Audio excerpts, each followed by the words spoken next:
क्या वो इसराइल में बच्चों को इस्लाम मुखालिफ तालीम देते हैं? क्या यहूदी दीगर लोगों को दूसरे दर्जे का इंसान समझते हैं? रॉकेट पर रॉकेट फायर हुए। थोड़ी देर बाद हमला रुक गया। लोग अपनी पनाहगाहों से निकले और सब घरों की तरफ भागे। आप यकीन नहीं करेंगे कि वो कैसे भाग रहे थे, जैसे अल्लाह ने सूर फूंक दिया हो। तुम कत्ल ना करना, ये तमाम यहूदियों के लिए हुक्म है। तुम अपने हम मजहब को कत्ल ना करना, लेकिन तुम मुसलमान को मार सकते हो। उनके खून पर तुम्हारा हक है। इस तरह वो लोगों के लाशऊर में अपनी सोच नक्श करते हैं। क्या आपको इस्लाम कबूल करने से पहले कोई शकूक थे? इस्लाम कबूल करने से पहले मेरे जहन में कोई मजहब नहीं था। मैं एक और तरीके से बताता हूँ। ये थोड़ा मज़ाक़ खेज बात हो सकती है, लेकिन मैं जब भी अपने घर से निकलता तो कहता, इन नंबरों को गिनो। मैंने एक रस्म बना ली थी, 7 नंबर दबाएं। मुख्तलिफ रस्मात। मैंने दूसरे खुदा अपना लिए थे। इंसान को फितरी तौर पर एक खुदा या सरपरस्त की जरूरत होती है। चूँकि मुझे मालूम नहीं था कि इस्लाम क्या है, मैं किसी तरह खुद को बचाना चाहता था। किसी ने आयतुल कुर्सी की तिलावत की और मैंने आयात की तादाद गिनी। वक्त के साथ साथ मुझे कुछ ऐसा याद आता है। मेरी याददाश्त बहुत मुबहिम है। मुझे मजहब में ज्यादा दिलचस्पी नहीं थी। मेरा मतलब है, मैं कॉलेज में था, 20 या 21 साल का था। हम अपने वालिद की गाड़ी में घर जा रहे थे। उस वक्त हम आज़रबाईजान में थे। रेडियो पर एक आदमी था, खुमैनी नाम का इमाम। वो किसी बारे में बात कर रहा था। मैंने पूछा, डैड क्या ये नबी है? मेरे वालिद ने हंसते हुए कहा, कैसा नबी? ये उसका साया भी नहीं हो सकता। ये नबी नहीं है, ये इमाम वगैरह है। तब मैंने सोचा, नबी क्या होता है? कोई नबी कैसे बन सकता है? मैंने इससे आगे नहीं सोचा और जवाब तलाश नहीं किया। मेरा मतलब है कि मैं भूल गया, लेकिन फिर भी मैं इस बात को मुकम्मल तौर पर कभी नहीं भूला। जब मैंने सवाल दोबारा पूछा, तब मैं 26 साल का था। मैं उसी जगह पर था। मेरी जिंदगी में मजहब से मुतल्लिक कुछ नहीं था, ना यहूदियत ना ईसाइयत। मैं कहूँगा मैं यहूदी हूँ अगर ये मेरे लिए अच्छा है। मैं कहूँगा अल्हम्दुलिल्लाह मैं मुसलमान हूँ, लेकिन मुझे अल्हम्दुलिल्लाह मैं मुसलमान हूँ के अलावा इस्लाम के बारे में कोई इल्म नहीं था। जब आप कलमा शहादत पढ़ने के बाद मुसलमान हुए तो आपको कैसा महसूस हुआ? अस्सलामुअलैकुम भाइयों और बहनों, हमने देखा है कि हमारे 80% नाज़रीन बाशुमूल इस वीडियो के ने हमारे चैनल को सब्सक्राइब नहीं किया है। जैसा कि आप जानते हैं, हम एक गैर मुनाफा बख्श तंजीम है और हमने अपनी वीडियोस पर एड्स बंद रखी हैं। लिहाजा हम सिर्फ इसलिए कह रहे हैं ताकि सच्चाई को फैलाया जाए। ये एक छोटा सा अमल लग सकता है, लेकिन इंशाअल्लाह ये बहुत से लोगों के लिए रहनुमाई का जरिया होगा। आइए अब सब्सक्राइब बटन पर क्लिक करें और एक साथ चलें अब्दियत की तरफ। जब आप कलमा शहादत पढ़ने के बाद मुसलमान हुए तो आपको कैसा महसूस हुआ? मैं जज्बात से भरपूर था। मैं कलमा शहादत पढ़ने से पहले ही मजहब पर तहकीक करके मुसलमान हो चुका था। मेरा मतलब है कि किसी ने मुझे कलमा पढ़ने के लिए नहीं कहा था। मैं आपको बता सकता हूँ, किसी ने मुझे अशहदु अल्ला इलाहा इल्लल्लाहु व अशहदु अन्ना मुहम्मदन अब्दुहु व रसूलुहु कहने पर मजबूर नहीं किया था। जब मैंने मजहब का मुतालिया किया तो मालूम हुआ कि मैंने कलमा पढ़ा है। जब मैंने हकीकत में कलमा पढ़ा तो ये जानते हुए पढ़ा कि इसका मतलब क्या है, क्योंकि मेरे पास अपने ईमान की बुनियाद के तौर पर तमाम इल्म मौजूद था। मुझे हराम चीजों, सय्यार, ईमान, इबादत की बुनियादी बातों, कुरान, तफसीर, सब चीजों के बारे में इल्म था। मैंने ये इल्म सालों में हासिल नहीं किया। ये मैंने गहरी दिलचस्पी और तहकीक से 6 से 7 माह में हासिल किया है। चूँकि बुनियाद में पहले ही रख चुका था, इसलिए जब मैंने कलमा पढ़ा तो मैं बहुत खुश और मसरूर था। क्या यहूदी दूसरे लोगों को कमतर समझते हैं? सेहोनी इसी तरह देखते हैं। ज्यादातर इसका ताल्लुक सेहोनियत से है। वो कहते हैं, कोई भी शख्स जो यहूदियत के अलावा किसी भी मजहब का पैरोकार है, उसे हमारी खिदमत के लिए बनाया गया है। उन्हें कत्ल करना, उन पर जुल्म करना हमारे लिए एक अच्छा अमल है और बाइसे सवाब भी है। मैं आपको एक मिसाल देता हूँ। 2 साल कबल ईद उल फितर के मौका पर गजा इसराइल में कत्लेआम हुआ था, जिसमें फलस्तीनियों को कत्ल किया गया था। एक टीवी चैनल पर राइट विंग के इंतहा पसंद की शोहरत रखने वाला एक इसराइली कह रहा था, फलस्तीनी मुसलमानों को मारना गलत नहीं है और हमारे लिए गुनाह नहीं है। अब हमें उन्हें खत्म करने की जरूरत है ताकि कल को वो हमें परेशान न करें। अगर हम अब ऐसा करेंगे तो हमें गुनाह नहीं सवाब मिलेगा। इस बारे में पूछने वाला टीवी एंकर भी हैरान रह गया, जिसने कहा था कि ये सहियोनी है। आप मुसलमान कब हुए थे?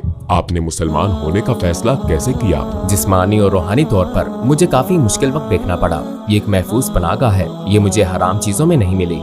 हराम ने मुझे कुछ नहीं दिया। मेरी महफूज पनाहगाह एक ऐसी चीज है जिसने मेरी रूह को मुतमईन किया, जिसने मुझे मुकम्मल तौर पर मुतमईन किया। वो चीज इस्लाम थी। एक वक्त ऐसा था जब मैं आजमाइश से गुजर रहा था और ये आजमाइश सही नहीं जा रही थी। मैंने खुद से कहा, मैं हर रोज गाने और बहुत सी दूसरी चीजें सुनता हूँ, तो एक बार इस तुर्क इस्लामी आलिम को सुन लेता हूँ और देखता हूँ कि वो क्या कहता है। तो इस तरह मेरा इस्लाम से तारुफ हुआ। नबी कैसे थे, मैंने सय्यार के बारे में, रसूल सल्लल्लाहु अलैहि वसल्लम की जिंदगी के बारे में ये टॉक शो सुनकर इस्लाम सीखा। इस तरह मैंने अपने मजहब के बारे में सीखा। यहाँ तक कि मेरे दोस्त कहते हैं और मैं इसकी तस्दीक करता हूँ, मैंने YouTube से मोटरसाइकिल पर हेडसेट लगाकर अपना मजहब सीखा। मैं आपको ये बता सकता हूँ क्योंकि मेरे पास यही फारिग वक्त होता था। मुझे किताबें पढ़ने की आदत नहीं थी। सबसे पहले मैंने इस बारे में बातें सुनी कि हमारे नबी सल्लल्लाहु अलैहि वसल्लम कौन है और सहाबा कौन थे। मैंने 1.5 माह बाद नमाज पढ़ना शुरू की और बाद में 2 माह बाद मैंने दिन में 5 वक्त नमाज पढ़ना शुरू कर दी। 1 साल बाद मैंने रोजा रखना शुरू कर दिया। मैं समझ गया था कि रोजा क्या होता है। मैंने रोजमर्रा जिंदगी में हर घंटे में आहिस्ता आहिस्ता और सब्र से अपनी सीखी हुई हर चीज पर अमल करना शुरू कर दिया। इस तरह मैंने इस्लाम को पाया। जब से मैं मुसलमान हुआ हूँ, मैं बहुत खुश, निडर और मजबूत महसूस करता हूँ। मुझ में एक एनर्जी आ गई है जो ये फराहम करता है। क्या वो इसराइल में बच्चों को इस्लाम मुखालिफ तालीम देते हैं? इसराइल में सबसे संजीदा टीचर टीवी है। मेरा मतलब है टीवी। मैं कोई इसराइली टीवी चैनल नहीं देख सकता क्योंकि अगर देखूं तो मैं गुस्से से अपने दांत पीस डालूंगा।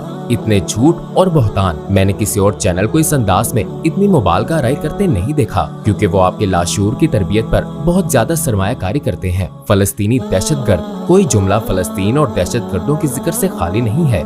जालिम तुर्किया, जालिम तुर्क। हालिया बरसों में तुर्किया के अलावा कोई भी इसराइल और उसके जुल्म के खिलाफ खड़ा नहीं हुआ, तो वो टीवी चैनल्स पर तुर्किया और इससे मुतल्लिक हर चीज को इस तरीके से पेश करते हैं। आपको लगता है कि जो भी बात करता है वो जेल जाता है या जो कोई बात करता है उसे गोली मार दी जाती है। वो इन ख्यालात को लोगों के लाशऊर में बिठाने की कोशिश करते हैं और यही कुछ इस्लाम के साथ भी। वो इस्लाम दुश्मनी को परवान चढ़ाते हैं। जब एक फलस्तीनी मुजाहिद अपने ही मुल्क के लिए लड़ता है तो वो दहशतगर्द बन जाता है, लेकिन अगर आप किसी बच्चे को गोली मारकर कत्ल करते हैं तो ये सहयोनियत है, आपने अपना मुल्क बचाया। वो लोगों के जहनों में ये ख्यालात डालते हैं। मीडिया के मैदान में मुसलमानों और खास तौर पर फलस्तीनी मुसलमानों के खिलाफ जंग जारी है।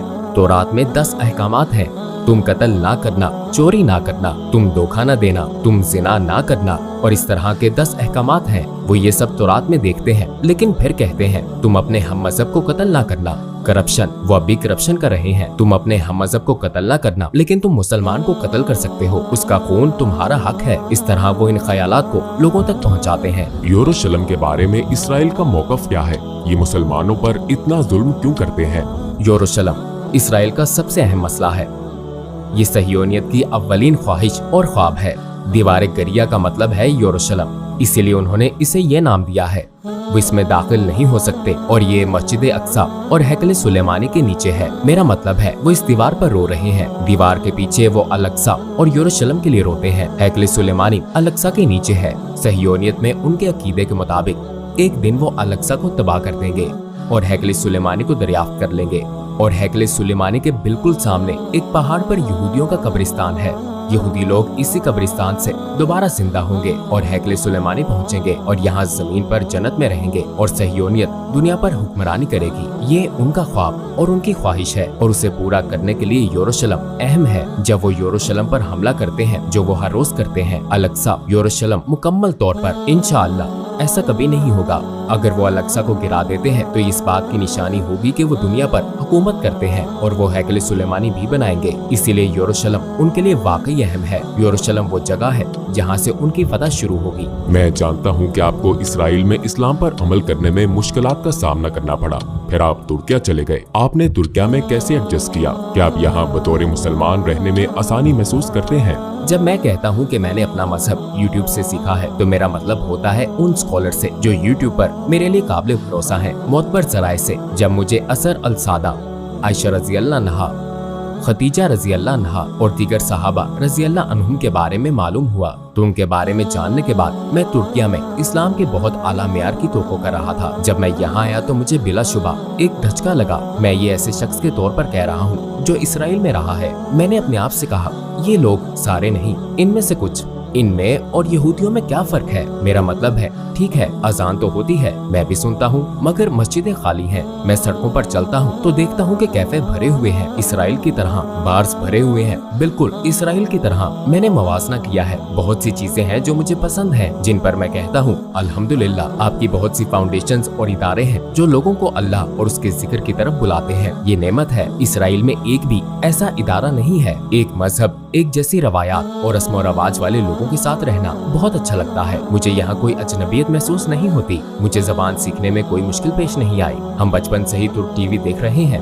लेकिन कुछ चीजों ने मुझे मायूस किया और कुछ चीजों ने मुझे सुकून दिया है। दुख होता है जब लोग मेरी नमाज का मजाक उड़ाते हैं। ये देखकर तकलीफ होती है कि लोगों को नमाज पढ़ने में मुश्किल का सामना करना पड़ता है। जब मैं इसराइल में नमाज पढ़ता था तो मेरे कोलीग कहते थे, आप अपनी नमाज अदा करें, पैकेज दूसरे लोग डिलीवर कर देंगे, अपनी नमाज ना छोड़ें। लेकिन यहाँ लोग कहते हैं, तुम बहुत लंबी नमाज पढ़ते हो, बहुत हो गया। और लोग कहते हैं, मैं मुसलमान हूँ लेकिन मसाजिद को बंद करते हैं, इन इदारों को बंद करते हैं, इन मदारिस को बंद करते हैं। तुम कौन हो? मैं मुसलमान हूँ। यहूदी भी ऐसी बातें नहीं करते, वो कैसे कर सकते हैं? मेरी समझ से बाहर है, इसलिए मुझे धचका लगा था। खत्म करने से पहले क्या आप मजीद कुछ कहना चाहते हैं? मैं ये कहना चाहता हूँ कि अगर हमने कुरान और सुन्नत को ना थामा तो हम झूठी किताबों के पीछे लग जाएंगे, हम सच्चे रास्ते से भटक जाएंगे। अगर हमें सच्चा रास्ता मिल गया तो इंशाअल्लाह हम निजात पा लेंगे। टूवर्ड्स इटर्निटी में आपके आने से हमें बहुत खुशी हुई।